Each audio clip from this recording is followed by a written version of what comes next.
자, 오늘 제목이 네. 조선 왕은 대공이 아니라 왕이다. 예. 그러니까 일본은 네. 왕이라는 것을 아예 없애버리고 네네. 그러면은 이제 고종과 순종을 뭐로 부를 거냐 예, 예. 호칭을 뭐 한국이라는 것도 없애버리고 예, 예. 그냥 대공이라고 부르자 네네. 이렇게 얘기하니까 이제 우리 흔히 얘기하는 을사오적의 그 국적들이 네. 안 된다 이건 네네. 끝까지 우겨가지고 이제 왕이라는 말을 이제 칭호를 찾죠. 그렇죠. 예. 그래서 나중에 이제 뭐 덕수궁 이태왕, 네네. 그다음에 창덕궁 이왕. 이왕 예, 뭐 이제 예. 이렇게 그렇죠. 불리기 시작했고 그리고 그 왕가를 예. 이왕직으로 격화를 시켜서 이제 보존을 일본 하고. 천황가 아래로 집어넣었지만 결국 왕가는 그 보존을 신분과 시키는. 그리고 재산은 보존이 된 거죠. 예. 예. 자, 이제 그런 과정을 통해서 네. 이분들은 그래도 나름대로 끝까지 어떤 왕이란 명칭을 지키기 예. 위해서 고군분투한 이런 모습들. 그래서 제가 붙인 이름, 오늘의 제목이 예. 조선 왕은 대공이 아니다 왕이다라고 그 이완용이 주장을 해서 관철을 시켰고 예. 그리고 그 이완용은 그때 이완용 우리가 뭐라고 불러야 할 것인가 예. 할 때 저는 매국노라는 굉장히 가치평가적인 단어 대신에 망국 대신이라는 단어를 골랐습니다. 망국 대신. 예, 그러니까 그 망국의 시점에서 이 사람이 그 수석 대신이었고 예. 그때 이 사람의 역할이 과연 이 망국을 이끌고 주도를 했는가 예. 아니면 끝까지 나를 지키려고 했는가 예. 아니면 최소한 이 황실을 지키려고 했는가 최소한 예. 이 정도를 알아보자는 거예요. 네. 예. 그래서 한번 얘기 말씀 드려보겠습니다. 예. 좀 자. 가슴 아픈 이야기이긴 하지만. 예. 그러니까 아마 이 방송 들으시면서도 긴가민가 하는 분 분명히 계실 겁니다. 여기에서 언급해낸 사람이 예. 자 주인공은 이완용이고요. 네. 그리고 여기에 제가 주로 이용할 사료는 예. 고마스 미도리라는 사람이 쓴 사료입니다. 예. 이 고마스 미도리는 잘 아시겠지만 예. 통감부의 마지막 외사국장이었고 그 외무부 장관쯤 네, 됩니다. 네, 그 한 나라로 치면은 예. 그리고 총독부의 초대 또 외사국장이었습니다. 이 사람이 이 한일 병합 이 당시에 이 실무를 주도를 했었죠. 예. 그 주도를 하고 그 이후에 또 계속 국무원 생활하면서 남긴 책이 바로 명치 외교, 메이지 외교 비화라는 책입니다. 그게 바로 이 책입니다. 예. 그러니까 이 책인데 이거는 약간 야당도 많이 있지만 굉장히 사실적이고 구체적인 그러니까 지금 우리들 하시면 따끈따끈한 이야기들이 많이 숨어 있습니다. 저런 것들이 좀 번역이 돼서 그렇죠. 많은 분들의 좀 읽혀서 예. 아 일본이 볼 때 이 소위 말하는 이 국권을 가져갈 때 네. 상황이 이랬었구나 하는 걸 우리가 좀 정확하게 알아야 될 텐데. 맞습니다. 네. 사실 지금 그 국사편찬위원회에 보관돼 있는 예. 그 일본 공사관 기록을 보면 예. 정말 옆에서 서기가 예. 이렇게 타이프라이팅을 하지 않나 싶을 정도로 정확하죠. 정확하고 그리고 굉장히 구체적인 거예요. 예. 했음이라는 약어도 없이 그냥 주술 다 포함해서 그러니까 설사 일본 쪽에서 사료를 왜곡했다 하더라도 이게 너무 구체적이기 때문에 사료 싸움에서 이길 수가 없는 겁니다. 그러니까 그 책을 그런 것도 이 책에서도 느낀 겁니다. 네. 근데 이 책을 제가 왜 들고 나왔고 왜 이완용을 얘기할 때 이 책을 들고 나왔냐면 아이러니하게도 대기자님 이덕일이라는 그 사학자 알죠. 예. 네. 상당히 그 파격적인 사료 분석과 판단으로 굉장히 논쟁적으로 네. 세간에 알린 사람입니다. 그리고 역사를 대중화하는 데 많이 기여를 한 사람이고요. 그렇죠. 네. 여기에 이 근대로 나라다라는 책이 있습니다. 근데 이 책에 바로 여기에 나와 있는 내용이 많이 인용이 되어 있습니다. 예. 바로 만국의 표정이 되어 있는데 이게 이상하게도 그 지난 시간에 그 저희 방송에 댓글 어떤 분이 붙이셨습니다. 이덕일 씨의 책을 봤더니 네. 박종인 기자의 이야기하고 전혀 좀 반대되는 반대다. 얘기가 있더라. 네. 이게 어떻게 된 것이냐. 예. 그래서 제가 착각을 했나 싶어서 이 책을 먼저 보고 그리고 이 책을 다시 검토해 봤었거든요. 예. 그랬더니 결론은 이분이 뭔가 착각을 했거나 아니면 의도가 있지 않았나 그런 생각이 들었던 겁니다. 왜냐하면 이 책을 인용을 하거나 아니면 이 책을 토대로 이 이덕일이라는 분이 여러 매체에 기고한 내용이 최근까지도 거의 사실처럼 시중에 떠들고 있어서 완전히 이완용은 노론의 당수로서 예. 나라를 완전히 팔아먹은 놈. 예. 이렇게 지금 알고 있는 분이 많이 계시거든요. 예. 그렇게 좀 격조 높은 공부를 하신 분들조차도 그런 도그마에서 헤어나지를 못하니까. 예. 근데 이덕일이라는 그 사가는 예. 그러니까 굉장히 저희들하고 우선 우리들하고 약간 비슷한 궤도가 있어요. 그러니까 예. 조선 후기의 정치나 공동체를 망가뜨린 주역은 노론이다. 예. 이런 맥락에서는 큰 프레임을 일치하는데 네. 그런데 그 프레임이 너무 많이 메모리되어 있는 겁니다. 그래서 지금 우리들이 얘기하신 만국이 되고 나서 조선 귀족이라는 제도가 생겼는데 예. 그때 알고 봤더니 조선 귀족의 절반 이상이 노론이더라. 거의 뭐 7, 80%가 그렇죠. 노론이었죠. 그거를 발굴한 사람이 사실은 이덕일이거든요. 예. 그런데 그 사건에 너무 메모리 돼서 예. 그 구체적인 실체를 또 보지 못하는 겁니다. 그러니까 역사를 보는 방법이 참 위험한 게 프레임으로, 그러니까 팩트를 보지 않고 프레임으로 역사를 보게 되면은 굉장히 많은 오류가 탄생하게 되는 거죠. 그러니까 이태진 선생이나 이런 분들도 그런 프레임으로 자꾸 사료를 꽤 맞추다 보니까 지금 얼토당토하는 이야기가 나오게 되는 거고요. 예. 이 경술련 그 해에 벌어졌던 일들 먼저 말씀드리겠습니다. 네. 데라우치 마사다케, 일본이 낳은 걸출한 군인입니다. 예. 그리고 나중에는 조선 총독, 초대 총독을 하기도 했고, 예. 나중에 육군 대신을 했던가요? 예. 예. 굉장히 일본에서는 뛰어난 사람이고 존경을 받는 사람입니다. 저 사람들이 전부 다 조슈 파벌이죠. 그렇죠. 이또 히로부미, 예, 예. 뭐 예. 데라우치 등등. 그렇죠. 예, 어떻게 예. 보면은 이제 그 조선은 네. 조슈 파벌의 전리품이다 이렇게까지 맞습니다. 예. 좀 이해가 될 정도로. 특히 조슈 팝을 내에서도 싸우면서 어느 사람이 먼저 갖고 가느냐. 예. 특히 이토 히로부미는 어찌 보면 약간은 계산된 온건파였는데 예. 이 데라우치 같은 사람들은 강경파였단 말입니다. 그렇죠. 예. 하시라도 빨리 조선을 먹어야 된다. 주장을 했었는데 이제 안중근에 의해서 이토라는 온건파가 사라지면서 그러면서 이 강경파 득세를 하고 예. 급속도로 이제 한일 병합이 진행이 된 거죠. 어떤 면에서 보면은 안중근 의사가 이또 히로부미를 처단해 줌으로 인해서 예. 온건파가 설 자리가 없어져 버리고 네네. 강경파들이 이거 봐라. 예, 예. 요만큼의 바람구멍만 나도 이런 일이 벌어지니 네네. 빨리 병합을 서두르자 해서 병합이 서둘러진 측면도 약간 없지 부작용이나 사이드 이펙트 예. 같은 게 분명히 있었습니다. 네. 근데 어찌됐든 만약에 이또 방식으로 온건하게 이 조선을 일본이 네. 이 보호국화를 했다면 네. 그러면서도 그런 생각이 듭니다. 굉장히 그 계획이 치밀했기 때문에 지금 네. 과연 독립할 수 있었을까? 네. 그런 생각은 들긴 들어요. 어떤 면에서 보면은 이또의 방식이 굉장히 온건한 것 같으면서도 더 치명적인 그렇죠. 예, 예. 그 정도로 정신을 뺏어버릴 정도로 정교했기 했다고 때문에 봐야죠. 그런 의미에서 본다면 안중근 의사의 그 의거는 예. 성공한 의거라고 저는 생각을 해요. 예. 근데 그것도 또 평가를 받아야겠죠. 자, 그런데 지금 제가 왜 이 데라우치를 들고 나왔나 하면 이제 우리는 8월 29일에 경술국지가 발표가 되고 그 경술 조약이 발표가 되고 대한민국이 사라졌다고 생각을 하는데 사실은 일본은 그때부터 여러 해부터 치밀한 준비를 하고 있었단 예. 말입니다. 온건파에서 온건파대로, 강경파 강경파대로. 그래서 그 한일 병합이라는 게 그해 1910년 7월경에는 완성이 돼 있었습니다. 예. 그런 계획이. 예. 그때 이제 차기 통감 그리고 또 그 차기 총독까지 생각을 못 했었는데 그런데 차기 통감으로 내정됐던 사람이 바로 이 데라우치 마사다케입니다. 예. 근데 이 데라우치 마사다케가 딱 부임하기 전에 예. 이 내각에다 이렇게 얘기를 합니다. 예. 이게 또한 이 고마스 미도리의 회고록에 나와 있는 내용입니다. 이렇게 얘기합니다. 데라우치 마사다케가 내각에 이렇게 얘기를 하죠. 보통의 방법으로는 우선 병합조약이 완성된 후에 그 시행 세칙을 규정하는 것이 순서다. 예. 원래 그러겠죠. 예. 근데 이 데라우치는 대강뿐만 아니라 세목까지도 자의적으로 결정해둘 것을 주장했다.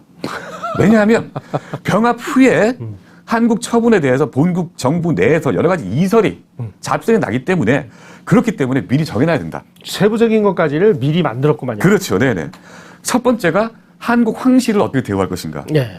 두 번째 한국 원로 대신들을 어떻게 조치할 것인가. 예. 그 한국민을 어떻게 통치할 것인가. 예. 한국민의 신분을 일본민의 신분과 어떻게 병치할 것인가를 하고 그다음에 더 일본스러운 거는 한국을 병합을 실행하는 데 있어서 총 경비를 먼저 산출해야 된다. 아. 이것까지 다 먼저 확정을 해놓고 우리가 조약을 맺자라고 예. 주장한 겁니다. 그 당시에 일본이 러일 전쟁을 치르면서 너무나 많은 비용을 쓰는 바람에 예.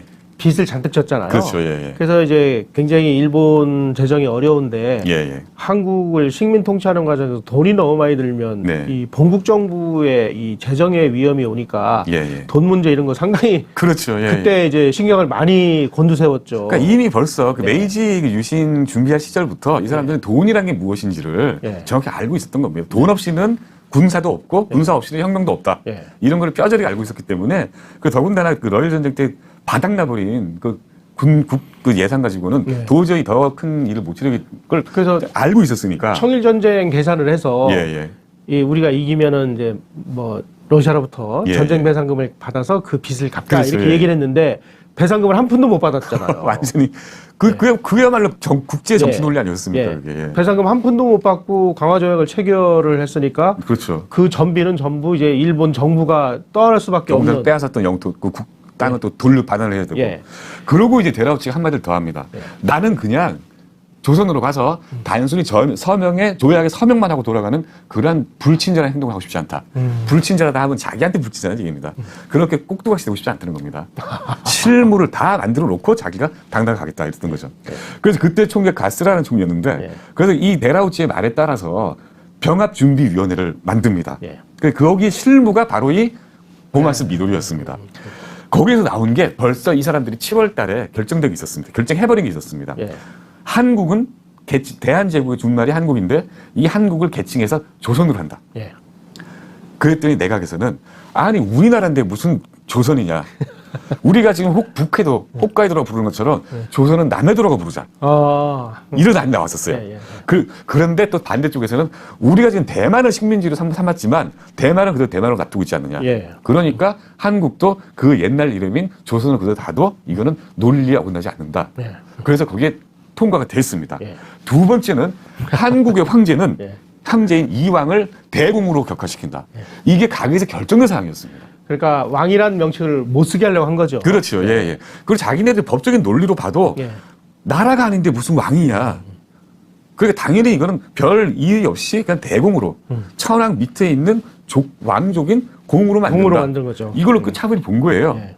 그리고 이 공족에 따르는 세비를 지급한다. 150만 원씩 지급한다. 라고 결정이 된 겁니다. 예. 이렇게 세 가지의 결정을 났었습니다. 조선이라고 쓰고 대공으로 격화를 하고 거기에 150만 앵이라는 석고를 지급한다고. 예. 이게 벌써 데라우치가 통감으로 부임하기 전에 결정되고 그리고 위임받고 온 사항이었습니다. 요게 이제 그 이후에 어떤 변화를 겪느냐. 네.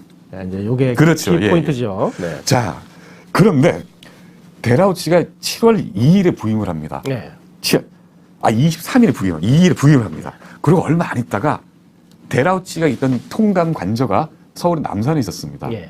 어느 날 밤에 이 사람이 몰래 통감 관저에 찾아옵니다. 예. 이인직이라고 들어보셨습니까? 이인직이 요 그 고마스의 제자였죠. 제자입니다. 일본에 예. 있을 때. 일본에 있을 때 네. 대학교 제자였고 예. 그리고 우리한테는 혈인우라는 혈인우를 최초의 쓴, 신소설을 쓴 사람은 알려져 있습니다. 그 혈인우의 그 첫 장면이 네. 청일 전쟁의 평양성 전투 장면으로 시작을 해요. 네네. 그래서 거기 이제 여주인공이 군의관한테 이제 구출을 예. 네. 그래서 지금 이 이인직이라는 사람은 혈인우라는 신소설을 쓴 문학의 선구자인 선구자. 동시에 예. 그리고 한쪽에서는 친일의 대표적인 친일 지식인으로 또 평화를 받고 있는 그런 이중적인 사람이죠. 저 사람은 이제 조선은 도저히 지금 상태에서 문명개화로 나갈 힘이 없으니 예. 일본의 힘이라도 빌려서 우리가 문명개화를 하자. 예. 이 사람은 또 일본만 그렇게 추앙한 게 아니라 또 예. 미국이라는 문명도 추앙을 네네. 하고 어떻게 보면 참 문명 개화한 입장인데 우리가 예. 힘이 없으니 일본의 힘이라도 빌려서 예. 뭔가를 해보자.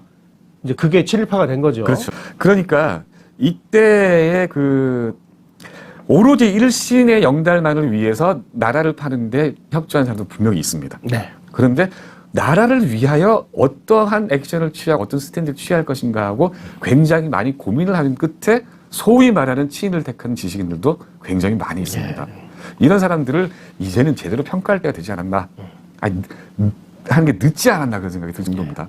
자, 그런데 어느 날 밤, 7월 어느 날 밤에 이 이인직이 자기 스승 고마스 미두를 찾아갑니다. 밤에요. 바로 남산에 있는 총독 관저에 통감 관저에 찾아가죠. 네. 그랬더니 그때 고마스가 할 말로 뭐냐면 이인직은 굉장히 표정이 굳어 있었다. 그러고 나서 첫 번째 나온 말이 이거였답니다. 2천만 한인이 쓰러지거나 6천만 일본인과 함께 전진할 수밖에 없다. 이제 우리는 병합을 논해야 될 때다. 라고 얘기하는 거죠.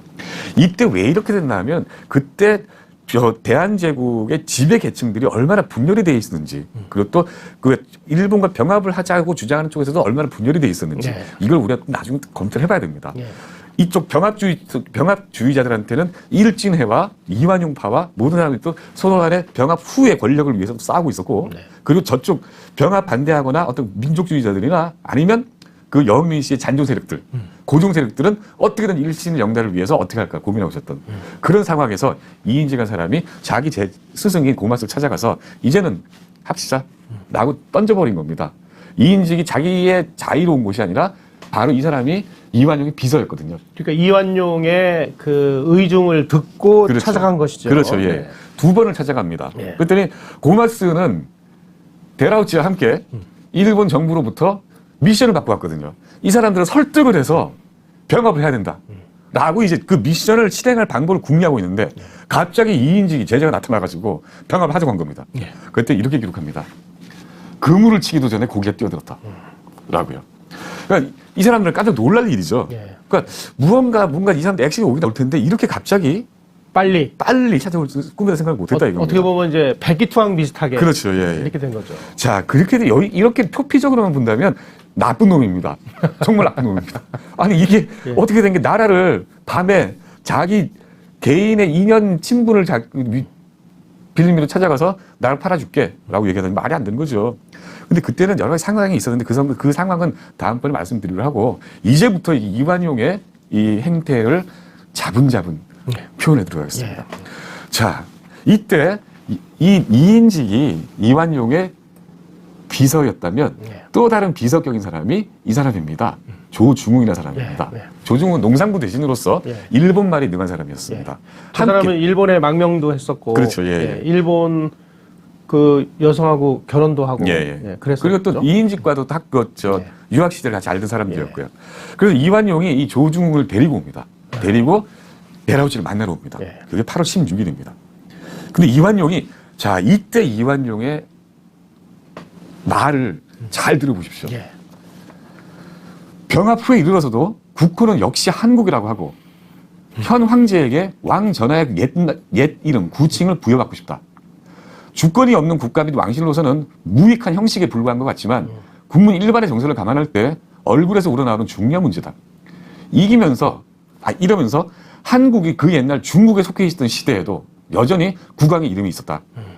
앞으로 왕의 옛 이름을 받고 그 종실 제사를 영구 존속시키고 싶다. 이게 대한제국의 내각 총리 대신이 미래의 지배자가 될 사람한테 했던 얘기입니다. 이 얘기를 앞뒤로 짜놓고 보면은 이 사람은 나이를 팔아먹었나? 그게 아닌 거죠. 예. 최소한 어차피 이게 대세가 넘어갈 운명이라면 그리고 총과 칼과 수류탄으로 뒤집어 엎지 못할 그런 운명이라면 최소한의 요건만이라도 찾아서 우리의 정통성을 유지하고 싶다. 그러니까 그 당시 이완용은 이게 이제 그 미국에서 근무하면서 이제 국제법을 공부한 사람이잖아요. 예. 그때 지금 일본이 100만 대군을 가지고 있는데 네. 우리는 지금 군대가 지금 다 합쳐서 뭐 8,000명밖에 안 되니 네. 전쟁은 도저히 못 하겠고 네네. 그렇다고 해서 완전히 우리가 항복할 수는 없고 예. 그러니 종묘사직이라도 보존을 하자. 그렇죠. 그러면은 그 왕가는 살아있을 거 아니냐. 예. 조선에서 이 종묘사직이 살아있으면 언제라도 우리는 나라를 다시 부활시킬 수 있지 그렇죠. 않느냐. 그러니까 그게 그 어찌 보면 예. 나중에 나오는 이광수의 민족 개조론처럼 예. 이렇게 실력을 키워서 나중에 우리가 자랑해서 자립하자. 자립하자. 예. 이런 논리와 똑같은 예. 겁니다. 근데 데라우치는 받은 미션이 있거든요. 예. 여기서 논쟁이 시작이 된 겁니다. 데라우치 이렇게 얘기를 합니다. 귀국의 사정으로만 볼 때는 모두 지당한 것처럼 보인다. 하지만 일반 국제관계로 볼 때는 병합 이후에 여전히 왕위를 유지할 이유도 필요도 없다. 주권 없는 자가 국왕이나 칭하고 그 자리를 역대 전례하는 그런 전례가 없다. 일본이 보기에는 그렇게 당연한 얘기죠, 논리적으로. 그리고 하물며 한국 왕이라는 명칭은 내외에, 일본의 내외에, 그리고 조선의 내외에 오해의 원인이 돼서 나중에 분열을 일으키는 연원이 될 수 있을지도 모른다. 거부를 합니다. 예. 그래서 그때는 또 논쟁이 심하게 붙는 거죠. 그러면서 이제 데라우치가 제안한 게 본국에서 받은 그대로 대공이라는 말을 꺼냅니다. 만일 귀하의 이른바 왕승에게 왕이라는 존칭이 뜻에 그냥 형식에 불과하다면 왕이라기보다는 대공을 하는 편이 오히려 존엄을 유지하는 데 도움이 될 수가 있다. 유럽식이죠, 이거. 그렇죠. 대공이라는 유럽에서는 그랜주라고 하며 친왕의 상위에 두는 존칭이다. 네. 또 여전히 한국의 한국이란 국호를 존치하기 때문에 양국의 일체적인 본뜻을 저버리고 타당하지 못한 것이다. 왕이라고 하면. 그러니까 데라우치는 그냥 자기 받은 미신 대로 군인 아닙니까? 난 네 말 무슨 말인지도 몰라. 나는 무조건 바른 대로 하겠어. 왕 웃기고 있네. 넌 무조건 대공이고. 그리고 우리가 한국이나 조선이란 말을 그래도 유지시켜 준대잖아. 받아들여라고 한 겁니다. 더군다나 이 사람은 또 아주 뭐 천하가 다 알아주는 군인 출신 아니에요? 그렇죠. 그러니까 막 밀어붙이려고 한 거죠. 예. 그래서 그때는 이 논쟁이 결론 없이 끝나버립니다. 예. 그래서 그날 밤에 조중웅이 다시 또 찾아옵니다. 밤 9시에. 예. 그래서 조중웅이 다시 한번 이때는 내각 총리 대신에 명을 받들어서 왔다면서 그 뜻을 전합니다. 이완용이 이렇게 얘기했으니까 제발 받아라. 국호와 왕칭은 우리의 힘만 그대로 받아들여라. 네. 옛날 역사를 보면 국호마저 소멸됐다 그런다면 한국 상하의 인심에 굉장히 나쁜 영향을 미쳐서 무대를 일으킬 거다. 네. 이건 충분히 제고해 주길 바란다. 네. 그리고 데라우치 당신이 대공이라고 칭하는 게 외국에서는 훌륭한 존칭일지 모르겠지만 동양에서는 아직 이런 존칭이 익숙하지 않다. 한 번도 사용한 적이 그렇죠. 없으니까. 그러니까 우리 조선의 백성들은 왕보다 아래의 것으로 오인할 거다. 그래서 선결 문제로 조약을 우리가 맺어주는데 선결 문제로 국호를 보존하고 그리고 왕의 구칭 그 옛날 이름을 그대로 유지하는 것을 승인하길 바란다. 만약에 이 두 건만 우리가 합의를 해주면 그러면 우리 내각 대한제국 내각의 모든 다른 대신들을 우리가 이완용이 설득을 해서 그래서 조약을 이루겠다. 총리 대신의 명에 따라서 이 말씀을 드린다. 라고 심부름꾼을 찾아왔습니다. 데라우치가 이렇게 얘기를 합니다. 왕이라고 하면 나라를 세우는 형태가 돼버린다. 그래서 양국이 일가가 돼야 되는 건데 굉장히 부자연스럽다. 네. 그래서 한국이라고 칭하는 거는 희망은 도저히 이루어지지 않을 것 같다. 아, 두고 보자. 그래서 그 다음 날에 또 이완용이 또 특사를 보내고 8월 17일에 또 와서 그 특사한 얘기를 오늘 밤 8시까지 확답을 달라. 라고 얘기를 합니다. 그래서 그날 밤 8시에 조중웅이 또 찾아와요. 약간 이게 보면 스파이전 같기도 합니다. 굉장히 시간을 급박하게 돌아오는데 이 뒤에 있는 사람은 언제나 이완용이었습니다. 이 이완용을 뜻을 받들어서 조중웅이 그날 대한제국 내각에서 회의에서 벌어진 이야기를 전해줍니다. 이견이 많다. 이 합의를 안 하는 사람이 많이 있는데 그런데 이렇게 하자. 국호를 조선이라고 하고 우리 황제를 이왕 전하로 승낙만 해주면은 우리 총리 대신 이완용께서 책임을 지고 이 국무회의를 통해서 조약 체결하고 진령하겠다고 한다. 이제 약간 타협을 한 거네요. 그렇죠. 예, 예. 한국을 조선으로. 그렇죠. 예, 예. 그다음에 대공을 왕으로. 그렇습니다. 예. 그래서 그날 바로 데라우치가 일본 본국으로 전보를 칩니다. 훈령을 받아야죠. 훈령을 받아야죠. 예. 어떻게 할까? 그랬더니 17일에 밤에 발송이 돼서 다음날 오전 본국에서 훈령이 옵니다. 모든 게 천황으로부터 오케이가 됐다. 그대로 진행하라. 그래서 8월 22일에까지 조약안이 마련이 되고 이 조약은 사실은 일본에서 마련이 됐던 겁니다. 일본에서 황실 안녕을 다 보여준다 그러고 그리고 여기서 또 황실 다 이걸 다 들어주겠다고 약속을 했고 그 약속이 그래서 이행이 된 거죠. 그래서 8월 22일에 일한 병합 한일 합방 조약이 서명을 하죠. 서명이 됩니다. 이게 지금 이 이완용과 데라우치가 나눴던 그 대사의 본문입니다. 본문의 원문인데 저 빨갛게 표시한 저 부분이 아까 제가 읽어드렸던 그 부분입니다. 국호는 그대로 놔두고 그리고 조선 국왕의 명칭은 그대로 놔뒀으면 좋겠다. 라고 얘기했더니 데라우치가 대공을 하겠다. 라고 얘기했던 부분입니다. 그런데 제가 그리고 이걸 왜 새삼스럽게 말씀드리냐면 이 이덕일이라는 사가가 쓴 근대를 말하다 부분에 이게 완전히 거꾸로 적혀 있기 때문입니다. 여기 이렇게 됐습니다. 고마스가 전하는 유일한 이견은 이 책을 인용을 했어요. 이완용 등이 한국 원수의 칭호를 대공으로 하는 게 어떠냐는 문의를 해와 거꾸로 표현을 네. 했네. 일본 측이 오히려 구레이 칭호인 국왕으로 하는 것이 낫겠다고 대답했다는 것이다. 완전히 거꾸로 된 거죠. 이렇게 얘기했던 이유가 뒤에 나옵니다. 이는 효종 국상 때 국왕이 아니라 사대부가의 예법을 적용해 1년 복수를 주장했던 것처럼 조선 국왕을 임금이 아니라 자신들과 같은 사대부 계급으로 여겨왔던 인조 반정 이후 노론 반론이 다시 확인되는 순간이었다. 라고 마지막 노론의 당수격인 이완용을 폄하하기 위한 사례로 이날 풍경을 거꾸로 뒤집어버린 겁니다. 그런데 이 이덕이라는 분의 영향력이 상당히 크기 때문에 이 글이 여러 그 기성 언론에도 실리고 그 이게 인터넷을 통해서 굉장히 많이 퍼져 있습니다. 마치 사실인 것처럼. 그렇죠. 예, 예. 그러다 보니까 지금 이완용이 했던 남국 당시의 역할이 친일파 매국노라는 이의 그런 껍데기에 더 공고하고 완벽하게 더 씌워져서 이완용이 도망갈 화살을 피해 달아날 구멍이 없어져 버린 겁니다. 그러니까 역사적 사실을 말하면 일본 정부는 병합을 하는 과정에서 예. 국호를 없애고 옛날 조선으로 하려고 옛날 했고. 조선으로 하고 그리고 명칭은 뭐 왕의 대공으로. 명칭은 대공으로 하기로 네네. 결정을 했는데 네. 이완용이 세 차례 네 차례의 그 극구 반대를 해서 반대를 통해서 조중웅이를 밀사로까지 보내서 네네.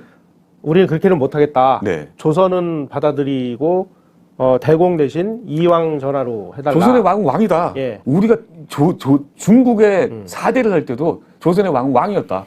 그래서 이거를 이제 그 일본 정부로부터 얻어냈는데 얻어낸 거죠. 예. 이덕일 씨가 이걸 이제 정반대로 여기다 써놓은 거예요. 그렇습니다. 예. 그리고 또 한 가지 우리가 좀 냉정하게 짚어봐야 될 건 네. 결국은 그 일본 측하고 협상은 총리 대신 이완용이 하고 예. 조중웅이 하고 비서 이인직이 와서 했지만 네.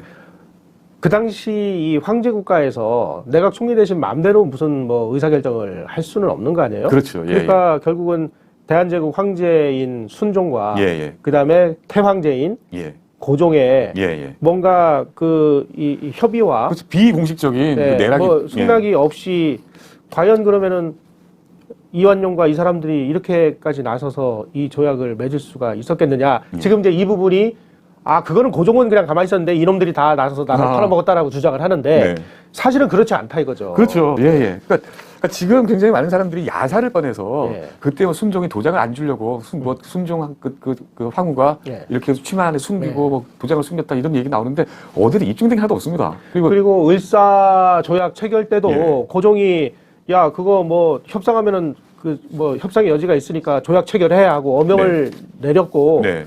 어명을 내렸으니까 그 대신들은 그 어명에 의해서 처리를 한 건데 네네. 마치 그런 어명을 뭐 안 내린 것처럼 이렇게까지 얘기를 하고 그러니까 이게 그 사료를 보지 않고 네. 감성적으로 역사를 읽기 때문에 네. 그런 일이 벌어진 겁니다.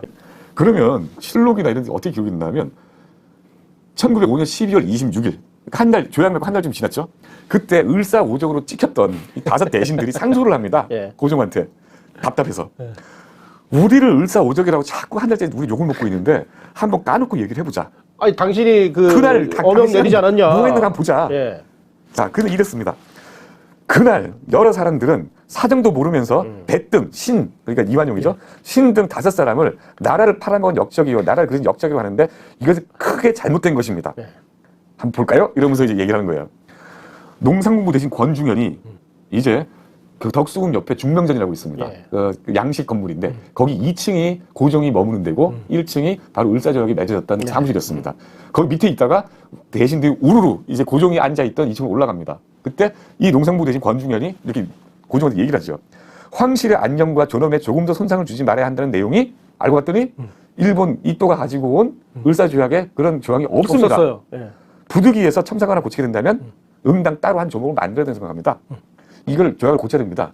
작년에 거부를 할 텐데 만약 고쳐야 된다면 그러면 이걸 집어넣어야 된답니다. 돼야 합니다. 라고 얘기를 했습니다. 그래도 고종이 과연 옳다. 농상공부 대신이 말이 참으로 좋다. 라고 대답을 합니다. 그리고 몇 가지 얘기 오고 나서 대신 일동이 이제 내려갑니다. 이제 조약에 내려가는데 이완용이 이렇게 얘기를 하죠. 신들이 물러가 일본 대사를 만나야 할 텐데 불가, 아니 불자에 가을 가자. 불가라는 2글자로 물리치겠습니다. 하고 결의를 다지고 내려갑니다. 뒤돌아서는 찰나에 고종이 이 사람을 불러 세웁니다. 뭐라고 하냐면 체결하라 그러죠. 그렇긴 한데 조금 전에 이미 짐의 뜻을 말했으니 잘 조치하는 게 좋겠다. 체결하라 이거죠. 체결하는 겁니다. 그러니까 지금 을사 조약도 그런데 예. 그거보다 더 중요한 이 한일 병합 조약을 예. 과연 이완용과 조중훈과 이런 사람들 마음대로 할 수가 있었느냐 말이죠. 그렇죠. 그러니까 물론 그 1907년에 그 정미조약에 의해서 고종이 퇴위 당하고 예. 그리고 순종은 아직 나이도 어린데다가 그 뭐랄까 세상 물정을 모르는 사람이었는데 이 사람이 뭔가 대단한 무슨 뭐 그 이성적인 판단의 소유자는 아니었을 것 같아요. 하지만 자기가 어릴 때도 보고 배운 것, 황제 교육을 받은 사람인데 여기에서 일개 대신이 도장을 찍어 눈을 뜨고 보는 그런 존재는 절대 아니었습니다. 근데 이제 이제 와가지고 막 그런 그 대신들에게 모든 책임을 뒤집어 씌워서 예. 역사의 죄인으로 만드는 거는 이거는 이제는 조금 이제 예. 우리가 이런 그 실태에서는 좀 벗어날 때도 된 거 아닌가.